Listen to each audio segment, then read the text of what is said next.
Hey everyone, this is Kat from Millennials in Motion magazine, and this is our second podcast for Moments with Millennials. And today I'm sitting down with Germaine, and we're going to be talking about the subject of education because Germaine is an educator out here in Las Vegas. How are you doing today, Germaine? I am good. Thank you for having me on today. I really appreciate it. Excited to talk about education. It's what I do every day, so hopefully I can share some insight with your listeners and subscribers, and hopefully we can get something going. Just want to mention that everything that we talk about today are all my opinions, everything that I think just based on my experiences, things I've learned going to school, but I'm not a representative for the union or Clark County School District or even UNLV or the special education program there. This is all just me and my stuff. Absolutely. So, what got you interested in education? Um, it's a tough one to answer. The real true answer is that when I was in my undergrad studying sociology, I needed a job. And I had heard from friends that substitute teaching was a good job. It was flexible, you made pretty decent money. I could choose the days I wanted to work. I wasn't required to work like Monday through Friday. I could work Tuesday, Thursday if I wanted. If I had a big paper to do, I didn't have to work that week, whatever worked for my schedule. So that's how I started my journey in education. After finishing school, I wasn't really sure what I'd wanted to do. I'd always thought as a kid that maybe I wanted to be a teacher, but I wasn't sure. I tried getting jobs in other areas, I guess, and nothing really panned out. So I thought, well, I know that Las Vegas and Clark County School District is in high need of teachers. Why don't I give this a try? So that's kind of what led me there. I mean, in general, I think I have kind of a helping nature and I enjoy helping people. I really do enjoy helping people learn and teaching people new things. So it kind of just came naturally, I guess, that I ended up getting into education. And teaching is a really good field for that, for people who want to help others. Yeah, So, definitely. Definitely has its, there's some days where it doesn't feel like you're making a difference. So you got to remind yourself that you really are doing something good. oh, right, you got to think about it in the long run. Like you're helping to shape, kids' futures. The impact you have on them is gonna, last a lifetime. Like you remember your teachers from like elementary, middle school, and stuff. They make an impression on you, whether it's a good or a bad impression. So Yeah. it's absolutely important what you do. Yeah, absolutely.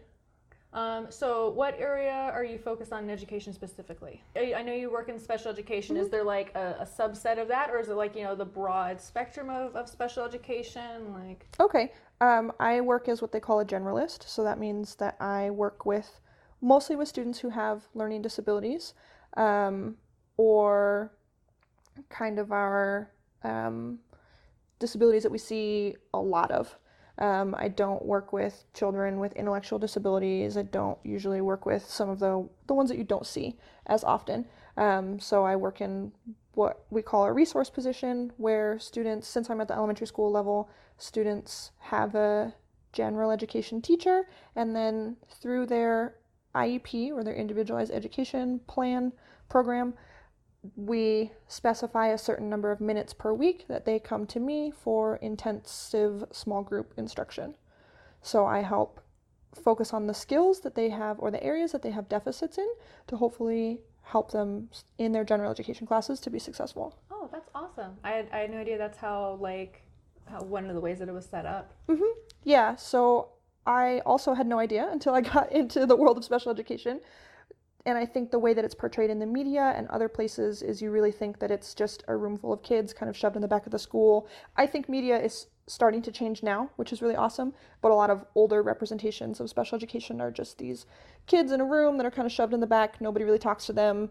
Maybe in media representations they're made fun of, things like that. Right, like the whole like short bus thing that's been part of that culture for Yes. ever. Yep. But there's a whole realm of, not a realm, I guess, a whole wide range of placements for students. At least in Clark County School District, we call them placements. So they can be completely in gen ed classes and just be receiving supports and services in their gen ed classroom. They can have resource time, and that goes K through 12, and even a little bit beyond, where they can have time in gen ed and also the time either in a resource room or a resource class. Then there are self-contained classrooms, so that's where they're with other special education students, other students in special education all day.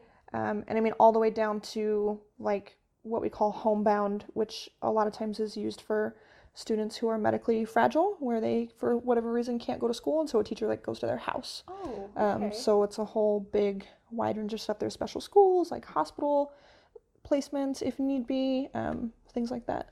That's awesome. I'm glad that we have like those kind of resources for these kids, and they're not just, you know, as you said, like thrown in the back of a classroom and forgotten about. Like they actually get the attention that they need, you know, because at some point these kids have to become adults in the real world, and if we leave them behind, that's how we fail them. Exactly. So.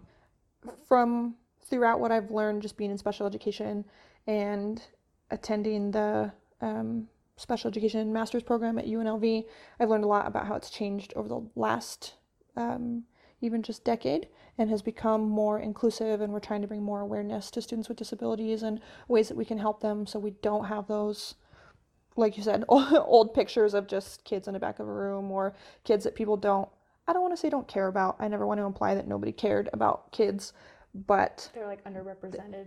Yeah, exactly. Do you guys do anything with like organizations like, say, Opportunity Village or anything? Or any other types of groups like that? Yes, I've heard mostly of collaborations like that being done at the high school level when students start talking about transition. So that becomes really big in late middle school years and throughout high school, where you start planning for what students are going to do once they graduate high school. And so again, even a student with a learning disability, you got to find out what kind of job they want, what they're going to do, all the way to students with intellectual disabilities, which is the new term for what we used to call mental retardation. So we have to figure out what they're going to do once they're not in school anymore. They don't take that IEP or that individualized education program with them their whole life. So a lot of times, like, transition programs will team up with Opportunity Village, some other ones that I can't think of the name of right now. Since I'm not in a high school, I'm not super familiar with all of the transition programs.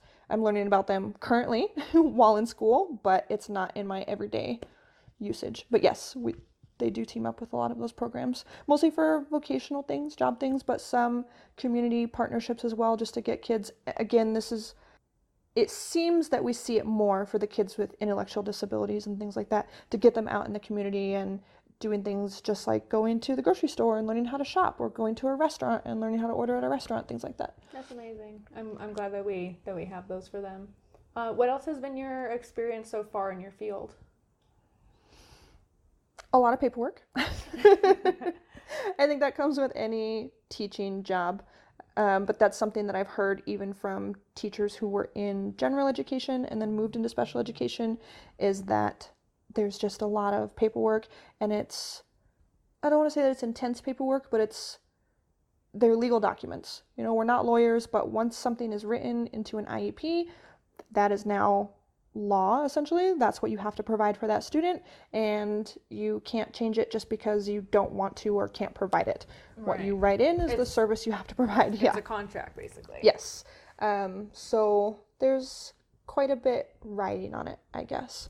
Not that there isn't in general education paperwork, things like that, but schools and people get sued all the time for things being written incorrectly or things not being provided for students that was going to be provided for students. Wow, I had no idea. Yeah, kind of a really intense world, especially when it comes to the paperwork side. And what issues do you see that aren't being addressed in your field? That one's tough. I think just education in general, there are so many issues. It's hard to even pick one or two to even touch on. I mean, funding is huge. Pick a couple. Okay. Funding is huge, and that goes for special education as well. Special education funding is definitely a huge issue. Education funding just in general is a huge issue. You know, Clark County School District just recently was fighting for more funding here for Las Vegas, so teachers could earn their raises that they had been waiting for. We're trying to get smaller class sizes, things like that, and so the union is fighting really hard to do that. They've gone up to Carson City, the capital of Nevada, to try and get those things going up there, get things written into legislature so that way we could see more funding. Clark County School District is the 5th largest district in the nation, so oh my gosh, it can come with a lot of problems because of it being so large. So we just got a new superintendent who is making some changes here and there, for better or for worse. I am trying to follow as much as I can, but he's still fairly new, so we'll see what the benefits and potential consequences are of the changes that he's making. But I know that funding is definitely a big issue, especially here. I think across the nation, but especially here in our school district. And were you a part of the recent teacher protests that went on over the summer? Some of them, yeah. So, as you may have heard, they were planning on doing a strike close to the beginning of the year, sometime in September. That ended up not happening because teachers were granted what they had been asking for. But yes, I had gone to some of those rallies to show my support. I haven't been in the district for very long, but I definitely wanted to show my support, especially for veteran teachers. I work with quite a few veteran teachers, and seeing some of them, how passionate they are about education and how passionate they are for kids, is really inspiring and really makes you want to go out and, if these people can be so passionate about it, then, I can too. I should get out there and show my support and try and fight for kids and schools and everything that we're fighting for. Absolutely. What do you think will happen if the issues that are brought up aren't addressed in the long run, like you say, the funding and essentially the support for teachers? I know that they gave the teachers what they asked for, but I still think that they need to give the teachers more, because in my opinion, at the very least, teachers don't get paid enough. They don't get enough resources as is. The fact that you guys have to pay for your own supplies in the classroom, and I think if I understand correctly, the recent tax bill that went through, federally, they took away the credit that you guys could write off, and it was $250. It wasn't even you get everything back. Amount. It was such a small chunk of money that you guys don't even get that back anymore. Like you said, the class sizes, all of that. If these issues aren't addressed, what do you think the long-term repercussions are going to be, both for the teachers, the district in general, and essentially the students, and how their quality of education is going to be? Yeah, and I hadn't heard that about the tax credit being taken away, so that's really interesting. I'll have to look into that some more. I had heard about that when the whole conversation about the tax law change was going around. Yeah. I don't know if that actually ended up getting implemented. Gotcha. Just like how they had said that, if you pay out of pocket for school, you got I think it's the American Opportunity Credit or something, you'd get some money back for going to school. I don't know. I heard that they took that off too, but I don't know if that actually was in the final revision of the bill. I guess I'll find out next year when I, file my taxes. When we do our taxes, right? Yeah. Yeah. So, but that's I don't know if that's what went through, but yeah. But good to know to have to look into. As far as repercussions for education as a whole, I think one of the big things that's even happening now is teachers are leaving. They're not staying. There's some stats on how long teachers stay in the field, how long new teachers stay in the field, and I don't know what they are exactly off the top of my head. I feel like I should, but I don't know the exact numbers.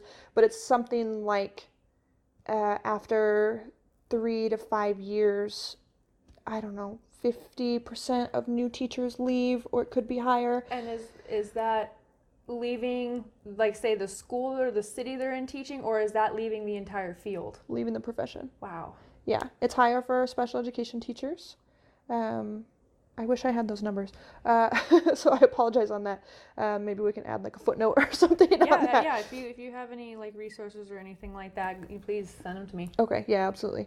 So yeah, but it's a high number, higher than we would like to see, right? We want to see new teachers who get into education stay in education. And I see stories like it all the time. Again, these are just anecdotal, but you see those posts on Facebook and this, that, and the other thing about, here's this long story about why I left. And every time I read them, I'm like, oh, I get it. All of those things are true. The violence that is happening in classrooms, the way that a lot of teachers get treated by administration, the class sizes, the workload that's put on teachers. A lot of teachers complain about lack of autonomy. And I don't mean to say complain as like a negative thing, but it's definitely something that they voice, is not being able to plan a lot of their own lessons, being given scripted curriculum, things like that. Which is absolutely important to be talking about. Yeah, absolutely.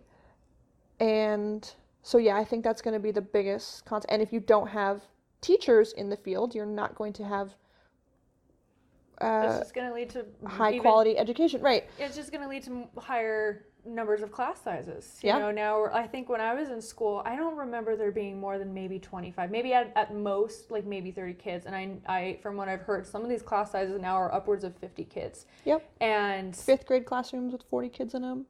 And I think it goes without saying that like generally, of course, the level of quality is going to be low, but specifically the lack of ability to get individualized care for these students, without a doubt, these kids are going to be left behind. Yeah, absolutely. There's no humanly possible way to address all of the needs of these children, which they need to have addressed, and there's just not the resources and the ability there for it to happen. Right. So I fear what this is going to set up in the long term on the effects it's going to have, you know, on these school children. Essentially this current generation and any, you know, upcoming generations, if this issue doesn't go away, what kind of issues is this going to create, you know, down the road? Like in particular, there's the whole what is it, like the pre-K to prison pipeline thing. You just set kids up that they're just going to end up in jail at some point in their early 20s or even late teens as a result of a lack of quality education that is preparing them for the real world. Yeah, the school to prison pipeline is absolutely terrifying and definitely a real issue, you know, that we're concerned about. And yeah, I think just like you said, it's scary. It's scary to think about what is going to happen with education and educating our kids, our students, in all grades. It's not a good environment. It's not conducive to learning. They've done a lot of studies. Again, I wish, you know, bad me for not having like citations and things, but they have done studies about how reduced class sizes affect students, and they've shown a lot of benefits from having smaller classes. And you see it, of course, in special education. As a resource teacher, I work with small groups of students, and so we know that small groups work, but a student doesn't have to be in special education. They don't have to be eligible for a disability to benefit from having small groups and to reap the benefits of being in a small group. Sorry. Right. All kids do. A lot of the things that we provide for students in special education benefit all students, but because these students have been found eligible for a disability, they are now receiving these services. But kids shouldn't have to have a disability to be receiving the things that are going to benefit them. Right. Like, I'm pretty sure that majority of teachers, if not all of them, they don't enter the education field for monetary reasons. They do it, like you said, because they want to help people. They're passionate about education and that whole field and everything. Like my sister, she's going right now. She's going to get her bachelor's degree in education this coming semester, or in the end of May next year, and she's going to become a teacher at a high school. And she was telling me that when she was sitting down with her counselor after she had done her prerequisites, mm-hmm. and she was getting ready to go to UNLV, her counselor was adamantly like, "Are you sure you want to do this?" Questioning her resolve, basically telling her, you do not want to become a teacher. Yeah. And it's just like, yes, this is what I want to do. He's just like, "You're not going to make any money." She's like, "Well, I'm not doing this for the money. I'm doing it because it is a necessary thing for society. It's what I'm passionate about. Who cares about the money?" But that being said, at the same time, these teachers are not going into this field for money. Right. But for the work that they and you are doing, you guys, I think more than most professions out there, absolutely deserve way beyond a livable wage, for one. But like the fact that, like, you know, I read stories of some places that teachers are having to get not just 2 jobs, but 3 jobs. Like you have a bachelor's degree. You're going for a master's degree. And you have people who are telling you, like, just get another job, or you have to get another job. That's fucking ridiculous. Or how I think what it was in Colorado, that teachers have to get upwards of like 3 or 4 roommates just to afford an apartment. Right. It disgusts me. It's insane. On a very basic level. So one of the questions I was going to ask about, like, you know, what is the job market like in education? I can see why there's so many vacancies. I've heard, you know, stories around the country that they are literally begging teachers to come to these, especially small towns. Mm-hmm. They don't have teachers. Nope. And what is going to happen when there's no teachers? And yeah, I wish I could see the future. I wish I knew. You know, all of these issues are talking about some of the like consequences and repercussions of these lack of funding, large class sizes. You get burnout teachers, and Absolutely. That causes a lot of them to leave the profession, but it causes a lot of just like mental health issues. A lot of teachers are anxious and depressed and all of these things because not only do they not necessarily feel like they're able to make a difference in their students' lives anymore, but now they've got all this pressure and they've got 40 kids in their classroom, and you guys have to bring that home with you. Yeah. So, you know, if a teacher is also, say, a parent, they have to come home, and then that anxiety, that depression, everything that they're experiencing through the profession that is their livelihood, that is going to have a negative impact on their own family life, their children, and their own relationships outside of school. Because it's basically like I've been talking to, you know, different groups about mental health in areas like with people who are like helping the homeless or animals, and they experience what's called compassion fatigue. And I imagine that it's essentially the same thing, because you're dealing with, especially like regardless of the number of kids, you're dealing with kids who they may not be having good home lives. They're not eating breakfast. They're Right. being abused. And you, as a single person, you absorb all that, you know, whether they're telling you personally or you are seeing it happen. And then what do you do with that? Like, how do you personally manage that emotional fatigue from what you do? Yeah, absolutely. It's tough. It's really difficult.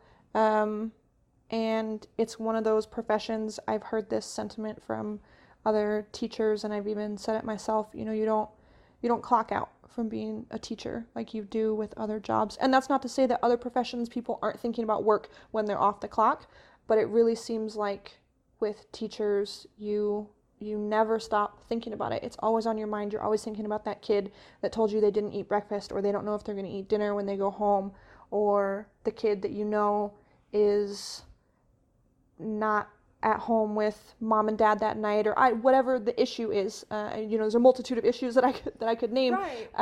And that's just the kids themselves. And you're worried about, am I planning these really great lessons? Am I getting through to the kids? Are they learning what they need to learn? I've got all of these assessments that show them that maybe they are learning, but now are my kids being burned out by taking too many assessments? I mean, it's just a constant process. You know, your brain never stops working. Wow. It's interesting.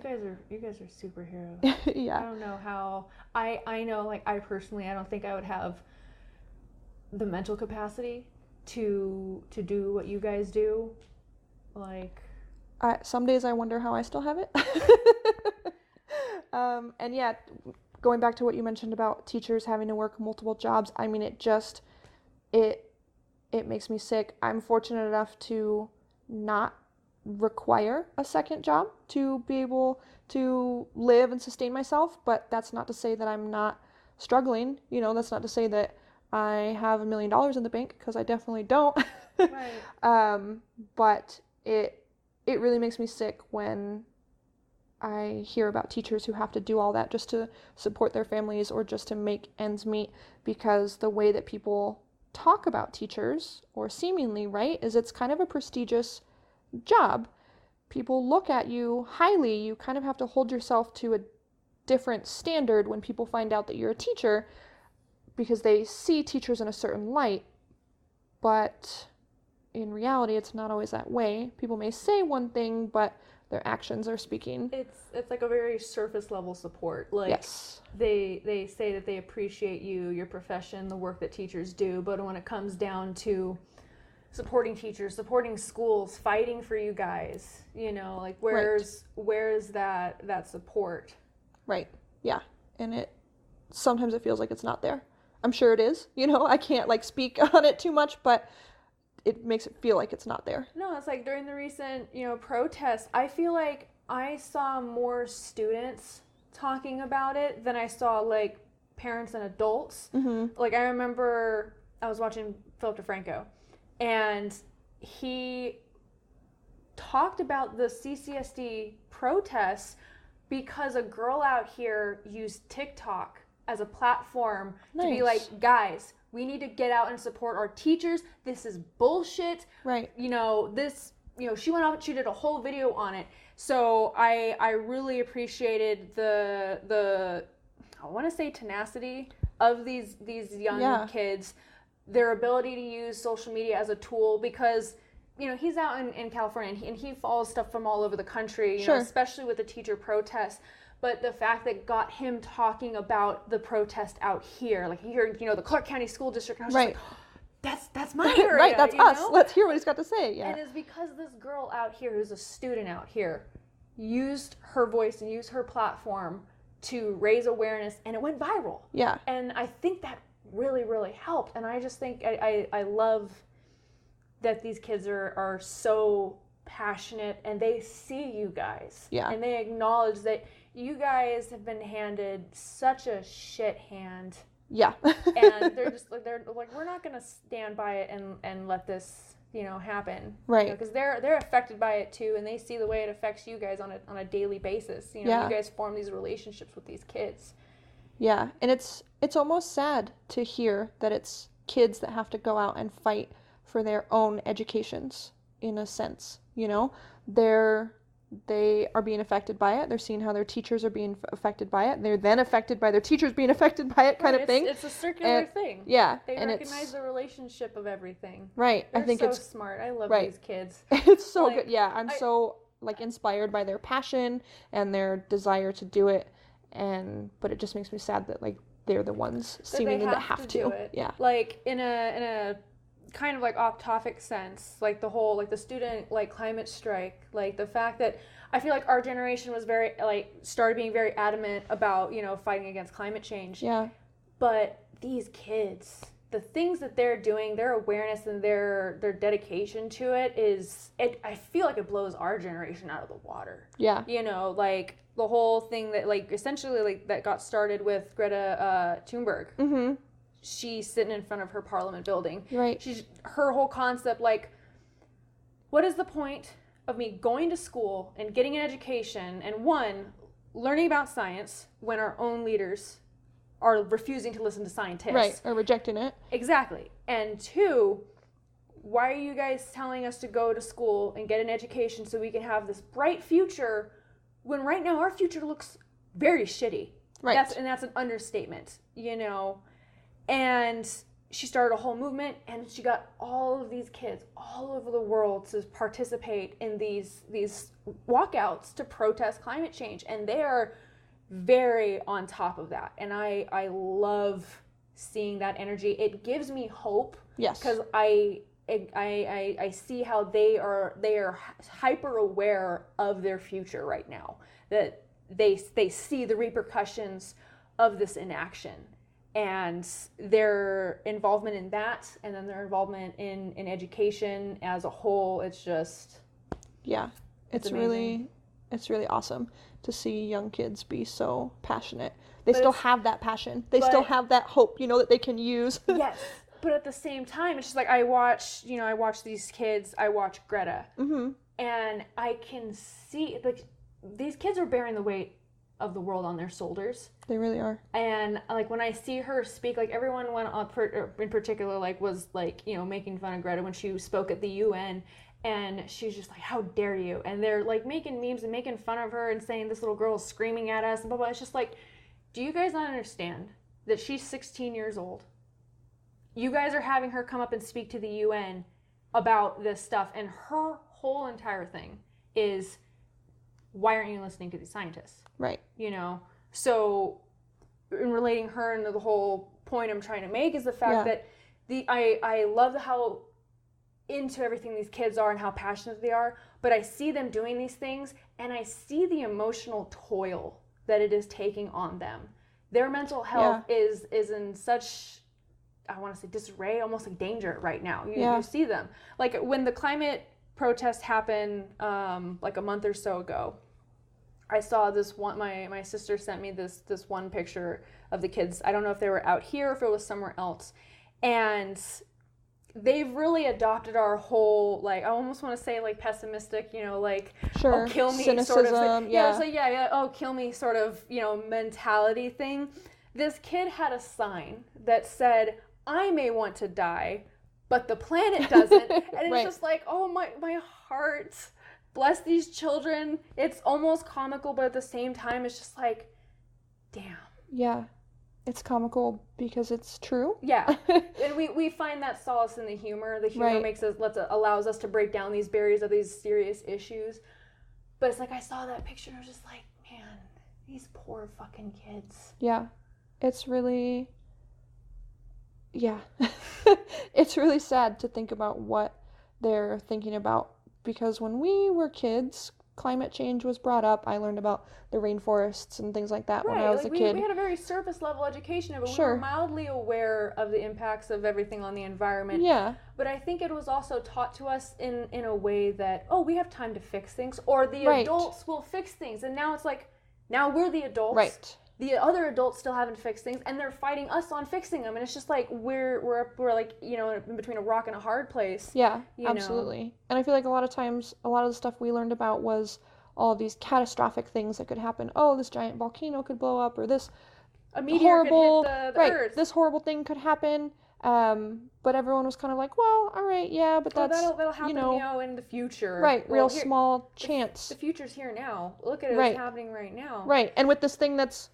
really here, really happening, not, oh, well, maybe this meteor might come down and hit Earth. It's like, oh, no, look, you can look outside and see the pollution and the way that we're treating the environment. Right, or you see climate change happening in real time, like across the country and out here, you know, the way that our climate has been, you know, acting up. It was like almost 80 degrees today. It's November. I don't ever remember it being this hot in November. We're the fastest warming city in the country. We broke the record this year for days over 105 degrees. We're in a hot spell right now, while the rest of the country, I just saw a thing today said we're about to break 300 records. I saw that. Yeah. I'm just like, for like Arctic freeze. Yeah. But climate change is a hoax. Right. Sure. You know? Yeah. But I'm I guess back to, you know, getting us back on point.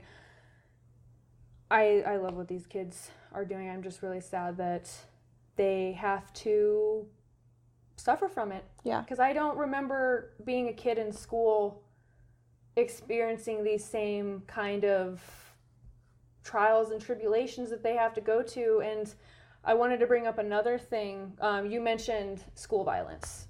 Yes. And I guess I wanted to get your opinion on the state of things with essentially school shootings, if you'd like to have a thing on that. School shootings. Like, has it, like, if I can interject again real quick, I was reading something about how across the country they're doing these active shooter drills. And when we do fire drills, we ring a bell, we, you know, file out. We don't set the fucking building on fire. Right. And apparently, and I didn't know this, when they do these active shooter drills, they have someone come in and pretend to be an active shooter. That I haven't heard about. And that's amazing to me. I think in some areas that they do this, in some areas they might not. Yeah. But in the areas that they do this, they're talking about how much long-lasting trauma this is causing our students. And I read this and I'm just like, oh my God. Yeah. It really, like, made me, like, stop and think for a second. Like, we didn't have to go through this 10 to 15 years ago in school. No, we didn't. So I guess my question is, like, have you guys had to experience any kind of level of active shooter drills, like, or what has your experience been in the recent climate with the increased level of violence in schools? We definitely do those drills, like active assailant drills, but we don't have any sort of actors or people portraying the assailant. It's just we have to do kind of like our lockdown procedures, things like that. But even those, you can see the kids get a little scared. Sometimes they don't always understand that it's a drill, and they'll ask you whether or not it's a drill. You start texting their parents like, hey, Mom, Dad, I love you. Yeah, I don't know if it's gotten that bad. In elementary, I don't see the phone usage too much. But yeah, it's definitely... I don't remember doing drills like this when I was a kid. We had them. We had hard lockdown drills, soft lockdown, things like that. Red, yellow, green, whatever they were called in the school I went to. But not in the same capacity that they are now. It's scary. It's a scary time, I think, to be a teacher or even a student in a school, right? Because you just never... Or anywhere. I mean... You can't say that schools are the only places that have these things happening. It just seems like schools are one of the big places with the drills and things like that get talked about. Or like the very least, like that seems to be like, if not the top location that these shootings have been happening at, I want to say it's at least in the top 3. Yeah. Oh yeah, it's definitely up there. And it's sad. I mean, it really is. It's just sad. You know, there's some days where you go to work thinking like, well, you never know. Right, or like they sell like bulletproof backpacks now, and or they sell things that are bulletproof barriers that can be, you know, pulled out really quick in a classroom, and it's just a whole industry has cropped up around this thing that I don't think should even exist. We shouldn't have to worry about this. Right, it shouldn't be a problem. And it obviously speaks to a way bigger issue. You know, we'd need like a couple more hours probably to get into that. We're not going to get into the topic of gun control in this. Right. But it's so weird for my worldview, given my personal experiences, you know, growing up, being in public school, like never having to, like, we had heard about school shootings in the past. Sure. Everybody learned about Columbine, our generation. Exactly. It happened once every so often, but never to the point where they started doing special drills for it. Never to the point where there are products on the market to specifically address this issue, if they want to call it an addressing of the issue. And it's just, I guess, the overall, this mental, what's the word? Mental impact, I want to say, I guess, if that... Yeah. And it's hard to know. I mean, it's one of those things that we may not see what the consequences of these things are for another... Granted, I mean, not to say people who haven't experienced active shooters, of course, they're being affected by this now. Right, it's going to have long-lasting PTSD just in itself. Right. But the effects of even just these drills and these active assailant drills and things like that... you know, it may be 10 years down the line before we really see what the mental health effects were of, like, elementary age kids and things like that. Right. Sorry. Oh, no. And even, so speaking about violence in schools as well, on a smaller scale, probably more widespread, but not as big as a student bringing a weapon onto campus, is just students... destroying classrooms, things like that. That's becoming more prevalent. Even just seeing it in my day-to-day from my experiences, and also hearing about it, reading stories, things like that. I can't speak to any causes why this might be happening, things that, you know, I've got some ideas I could speculate, but I don't have any research to back up what I'm saying. But it's a growing issue. It's a growing concern. Classrooms having to be evacuated because there's a student that could potentially harm the other students, you know, so you have to get the other kids out and take them to another room. And you got so many kids in such small quarters now. I mean, without saying in any way it's okay, but it's like, I can understand why it's so contentious. Yeah. You know, like you're putting a bunch of kids in this condensed quarter with each other, and I imagine the kids that are essentially disrupting the classroom on varying levels are the ones that are particularly not getting the attention that they absolutely need, or any resources or help that they need, or they don't know how to ask for help, or they're just And then we wonder why it happened. Right. You know. Yeah. And I think it speaks to some larger like systemic issues again that we would need it a couple hours to go like, into. Yeah, it's like they're essentially just being set up for failure. Yeah. Mm-hmm. Yep. A lot of kids with like emotional things, you know, coming into schools, and yeah, it's sad. You know, it's sad for the other students, it's sad for the teachers, the admin, it's sad for the student who has that outburst and doesn't know any other way to express themselves or their feelings other than to throw desks or chairs or rip things off walls, things like that. And do you have any like thing to say on, say, like the topic of bullying? That one's tough for me. It's become such kind of a hot word that now kids throw it around when, and now this is not to say that I dismiss kids' feelings or anything like that, but I've had kids come up to me and say, oh, so-and-so is bullying me. I'm like, okay, all right, that's a big word. Like, let's talk about it. Let's talk about what's going on. Well, what happened? Well, he said my shoelaces sucked. I'm like, okay, like, I'm really sorry that happened. Like, let's, you know, you try and dig deeper and you kind of try and find out what's going on, because now that bullying is such a hot topic, and for good reason. I'm not saying that it shouldn't be addressed immediately because of all the things that have happened, especially with suicides and things like that. But then you find out that, you know, this is an isolated incident. This is the first time it's happened. It's the first time these two kids have even talked to each other, kind of thing. And one said a mean thing to another. And so then you have to explain, okay, well, maybe this isn't necessarily bullying. Like, yes, what they did was not right. Let's have a conversation about it. So I worry about that a little bit. So it's kind of like the whole, like, people who get offended very easily at things when it's something to not get offended by. Yeah, yes and no. I mean, I think at least with the little kids, I think they just don't know. I mean, they hear the word bullying they don't being they don't have used. a proper concept of what bullying actually entails. Right. Or I think, you know, people in general, I think you could say sometimes, no, that's not that's not the word that I want to use. But I think kids like to exaggerate things sometimes, you know. Again, that's not to diminish anybody's feelings. Bullying is a very real issue, and it absolutely needs to be addressed. And I think a lot of times we are falling short on addressing real bullying issues.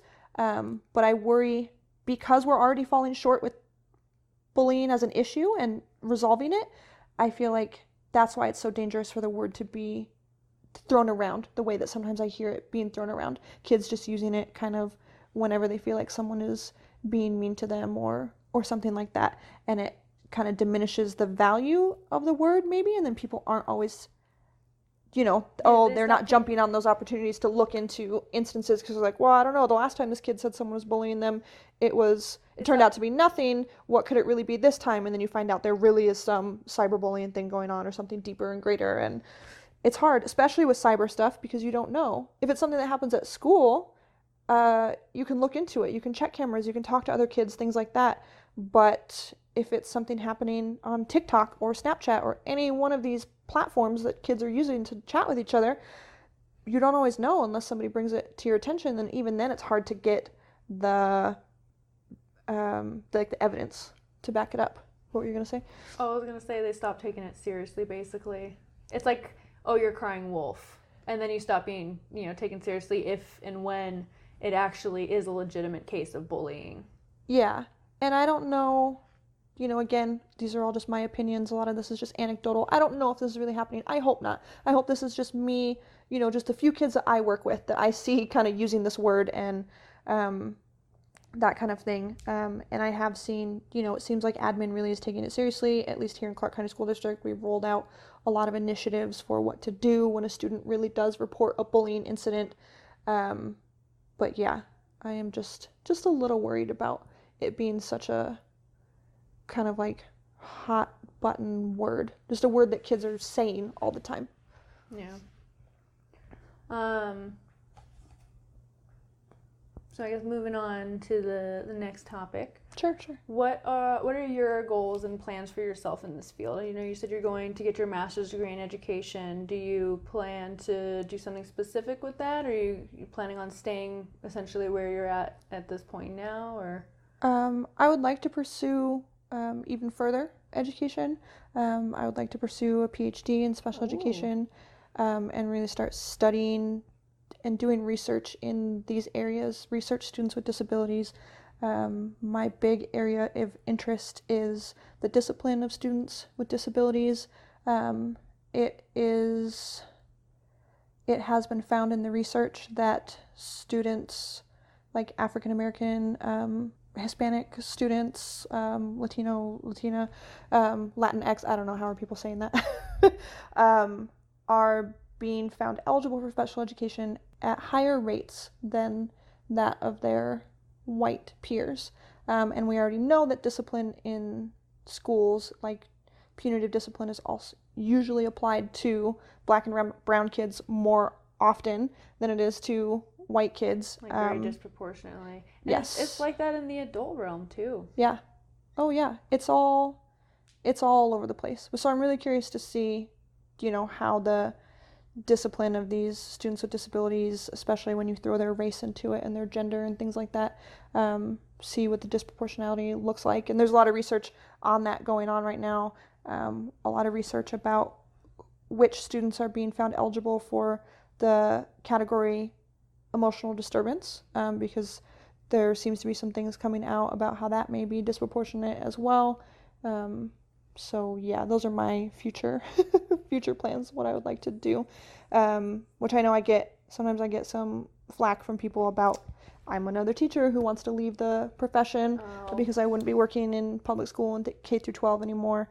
But I think what you'd be doing would be an absolute value and benefit to society.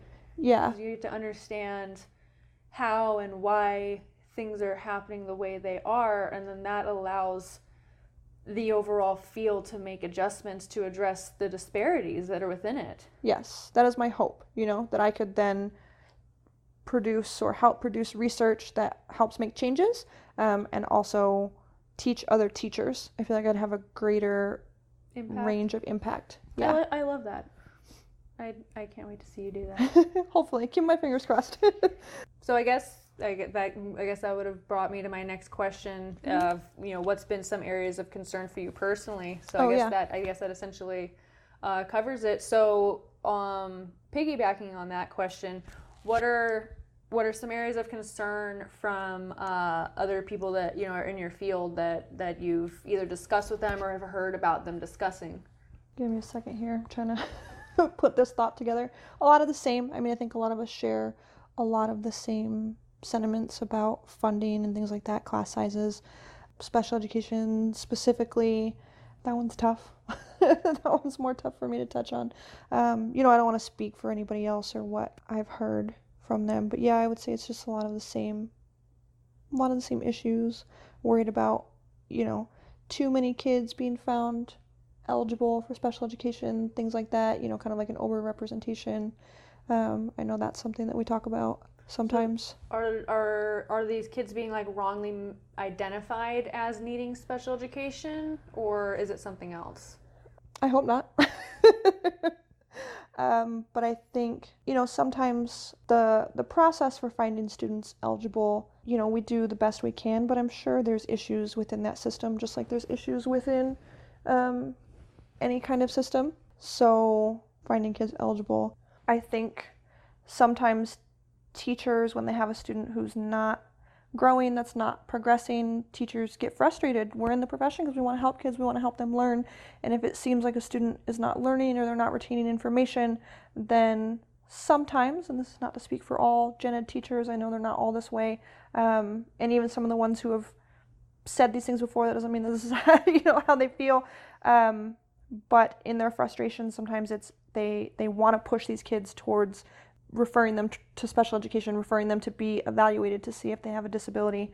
But it's a big, long process that you have to go through. You really have to make sure that all these other areas have been met, or that they're not, the kid hasn't been absent too much or has received quality education or all of these things, because we don't want to overrepresent them. And so sometimes it comes down to the fact that the kid doesn't have a disability. Like, we can't really say why they're not learning the same as other kids, but we know that they don't have a disability. So it's kind of on both ends. I think some people are worried that oh, why did this kid get found eligible and not this one? But, we have to go through all these things.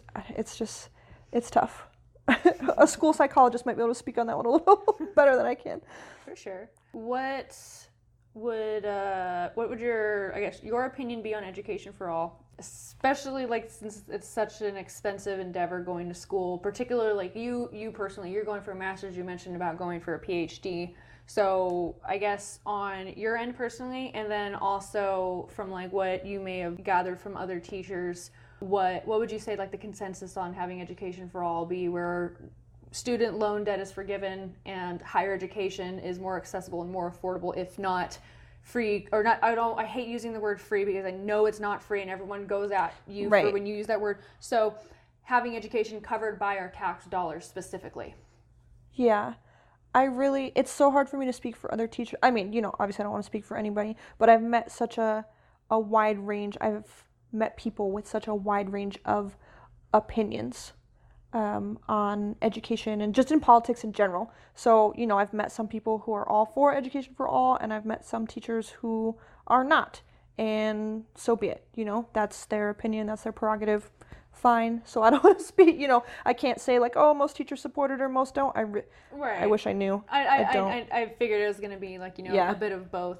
Is for the people who tend to be against it, has their mindset essentially been oh, well, I had to pay for it sort of thing, so everyone else should have to go through the same trials and tribulations that I did too? Seemingly, yeah. They don't want to see tax increases, things they don't want to pay more taxes to help cover it, stuff like that.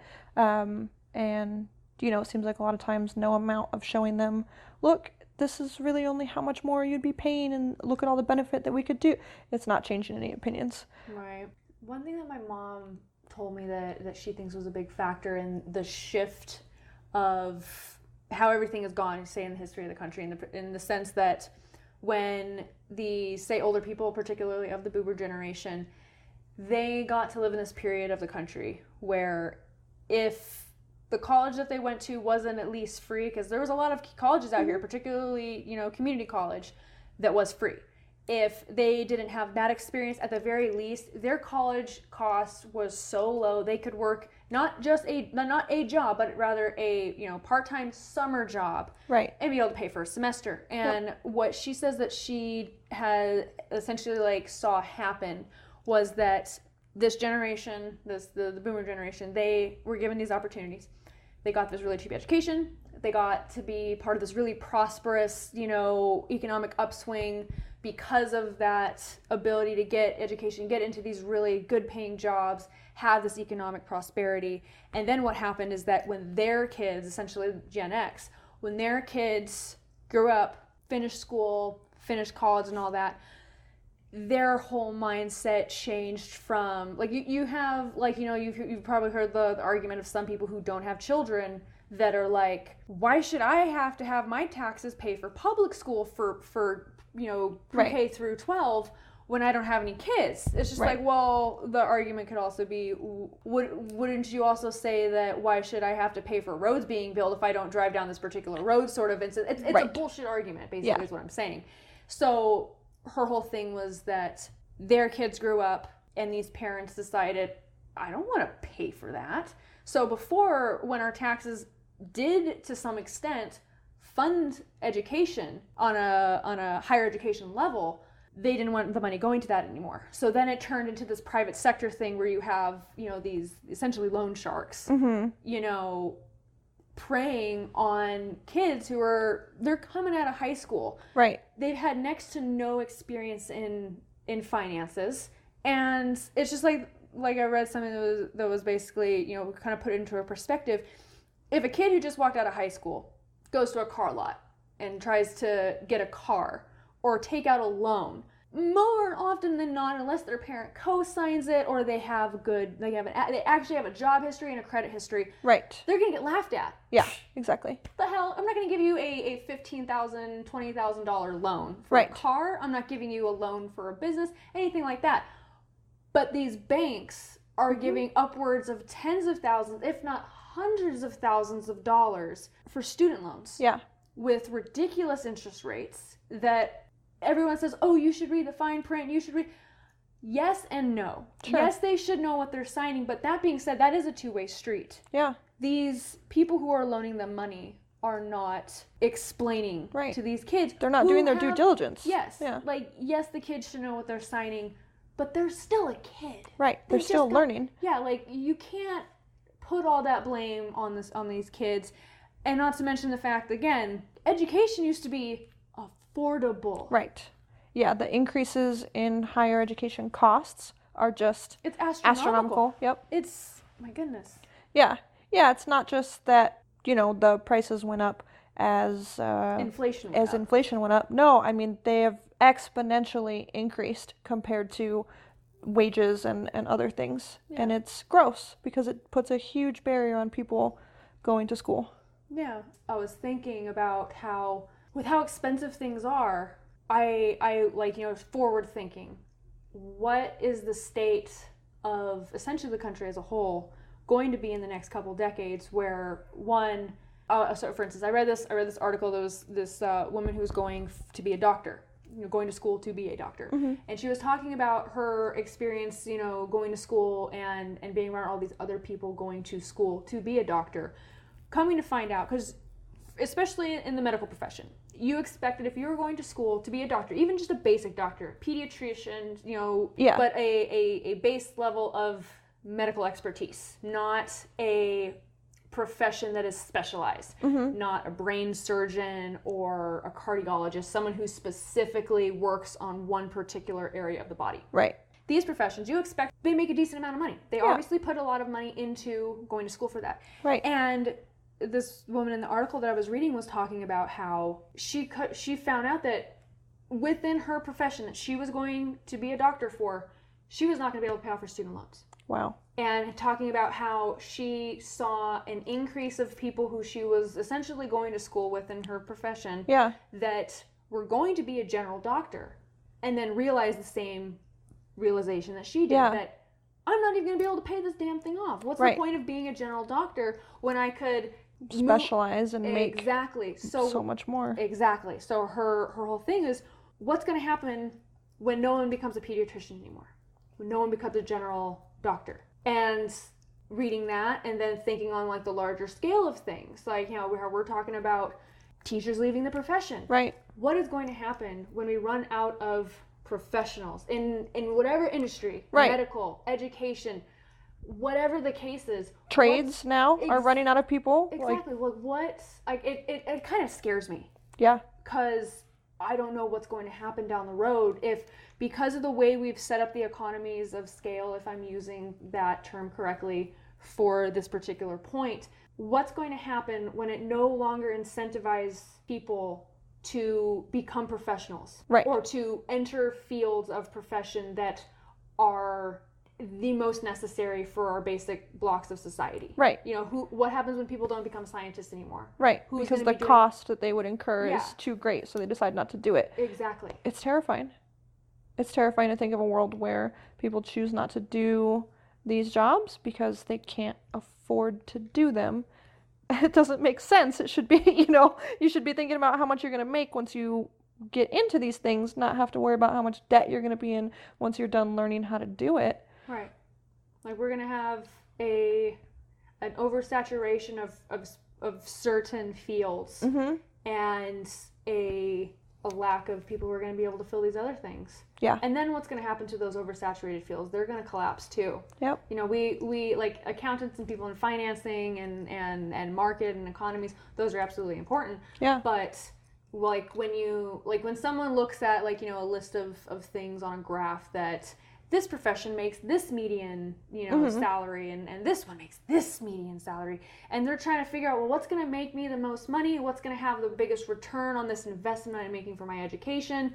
People are going to start going for all these fields that, while absolutely have importance in society, of course, on the larger scale of things, it's going to start having a detriment to society because people are not going into these lower professions. Because right. not because they don't want to or because they want to go into something for the money, but because it isn't sustainable. Right. If you can't sustain yourself, why are you going to spend money on something that you're going to be paying the rest of your life. Right. Like the lady who was talking in the article that I was reading, she was talking about how she had been paying, while she was in school, she had been paying these things, and then out of school she's paying these things.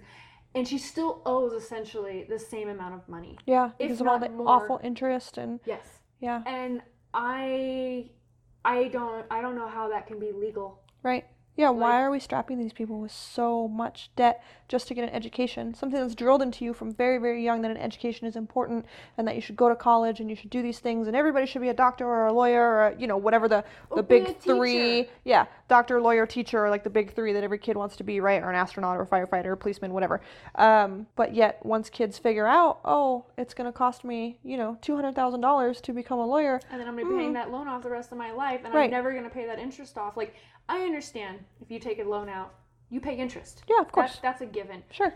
But the fact that you can be paying all this money and literally never pay off your loan, I cannot wrap my head around how this is allowed. Yeah. But then at the same time, you can understand, especially with the current state of things in this administration, particularly Betsy DeVos, and everything she stands for and what she does through her control of the Department of Education. Yeah. Like, you can see why it happens, but at the same time, it's just like, how can we allow this to go on? Right. Why are we allowing this to go on? It doesn't make sense. I mean, I've got some answers for that question, but yeah.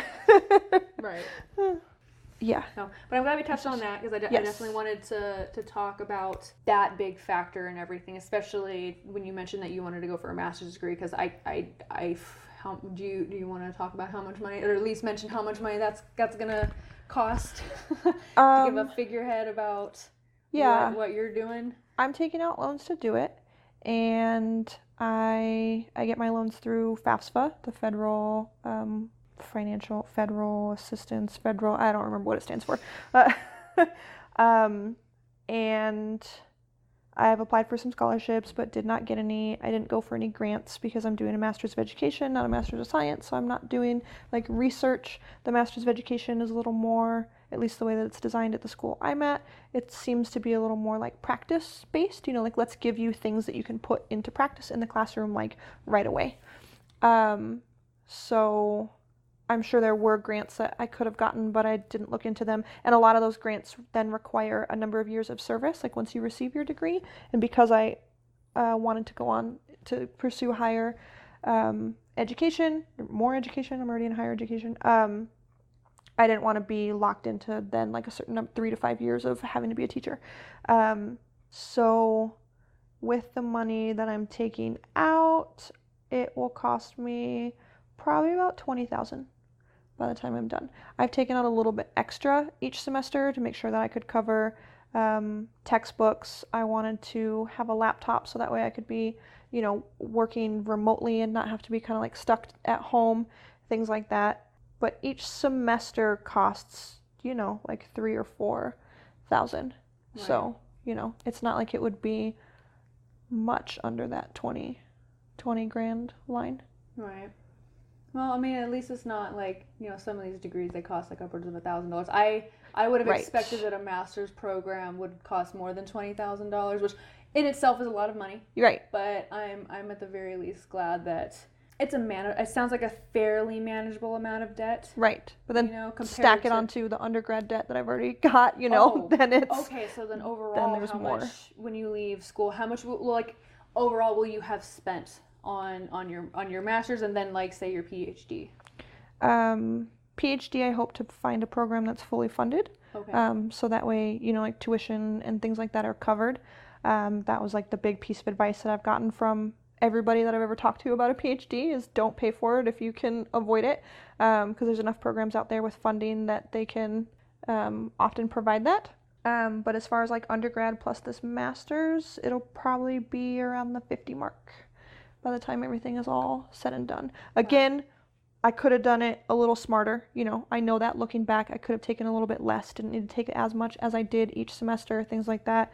I went through a few years of undergrad where I chose not to work, so that way I could focus on school, could have worked, made more money, you know, helped pay for some of my classes on my own, but those were my my choices. Right. And I know there's people who leave undergrad alone a lot more in debt, but I also know there's some people who leave it completely debt free or like very minimal. So I'd say I'm kind of middle of the road. And I mean, it might have also had a benefit for you to have made that decision, because one of the other things I was reading recently was they published a set of essays done by students on essentially their experience of dealing with finances while going to school. Mm-hmm. And what the people who asked for the essays were expecting, like, essentially surface level stuff. Yeah. And what they found is for one, I can't remember the statistic, but students who are going to school and are also working a job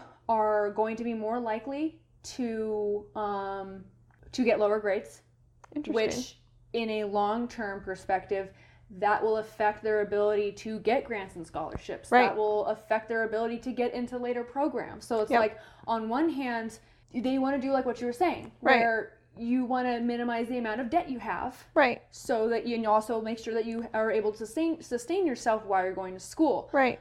But in making that decision, because it's a decision that some people, depending on what their situation is, they don't have another choice. They have to go to school and go to work. That's having a detrimental effect on their future. And it's upsetting, you know, when I was reading these things, or how one of the stories and one of the essays I was talking about was this girl. She had gotten a scholarship, really, really good scholarship, to go to a university. And then she decided to make the decision to take a semester off so that she could, you know, accumulate some money to minimize her debt on some other ends, and everything else for the reasons that she decided to take that semester off so that she could refocus herself. Mm-hmm. No one told her, like her counselor didn't tell her, she was completely unaware that with having this scholarship and taking that time off, she had to file for a deferment. So what ended up happening is that when she went back to school and tried to get her scholarship again, one, she lost her scholarship, and two, they required her to back pay them for the rest of the scholarship. So now she is on the line for several $1,000. That is just craziness. Really quick, because I know you got to get going soon. Last question: how can people help teachers in the schools? Vote. That's always number one, right? Like, get out and vote in our state and city and all of these things, these elections, when they're coming out and they're supporting like more funding for teachers. Do it. Go out there. Like, if you really want to see like the big system changes happening, like that's how they're going to happen. But also numbers speak as well. If teachers are holding protests, do that. On a just school level, right? If you've got kids in school, or even if you don't, reach out to a school, find out what the teachers need, because it's great. You know, a lot of times parents will send stuff, and that's awesome. And I'm sure all that stuff is helpful, but it doesn't hurt to ask either. Hey, specifically this month, what do you think you're going to need? You need more pencils, you need more expo markers, you need more paper, and sometimes they actually just need curriculum, so that kind of sucks. Like, pencils are great, but we need curriculum sometimes too. Obviously, we can't expect parents or other people to provide that, but yeah, any way to help support. Does the box tops for education thing actually help and make a difference? I wish I had the answer to that. Okay. I don't know. I know our school collected some box tops last year. I know you had donated, you had gifted me some, and I turned those in. If we got money from that, I didn't hear about it. Okay. So that's not to say that we didn't. It's just, you know, they may not have relayed that information all the way down. All right. Well, in the case that it does help, guys, make sure you're keeping your eye out for those box tops, and make sure you turn them in to a school that actually accepts them, because I know some of them don't. Yes, some of them are not accepting. All right. Well, thank you so much for sitting down with me and talking with me about everything. I feel like I've learned a whole lot about this field, so I'm glad I can help. And for those of you guys listening, I hope you guys have learned a lot too. So thank you for sitting down with us, and we will see you next time. Bye. Bye. Hey everyone, thank you so much for listening to our Moments with Millennials discussion with Germaine on the topic of education and all the different interrelated facets of that topic. We hope that you've learned something new from our conversation, and that you are inspired to take action in some way towards something that you heard us talk about. The field of education is imperative to the future of our country, and we should treat it as such. That's why here at Millennials in Motion magazine, we support education for all, erasing the student loan debt, and supporting the fight for teachers to have higher pay, better resources and benefits, and for education to be better funded on all levels. Want to be a part of the conversation? Share your own experiences to raise more awareness to the issues surrounding education, student loans, or anything else that we discussed today. If you liked our conversation and would like to get notifications for new content, please like this video and subscribe to our channel, and follow us on our Facebook, Twitter, and Instagram, as well as our website, Millennials in Motion magazine, which is mimmag.com. Like what our organization does and want to support our growth? Check out our Patreon community and see what perks we offer to those who join us on our journey. Thank you so much again for listening. Until next time, I'm Kat from Millennials in Motion magazine. This has been Moments with Millennials, and please remember to be kind and be the change you wish to see.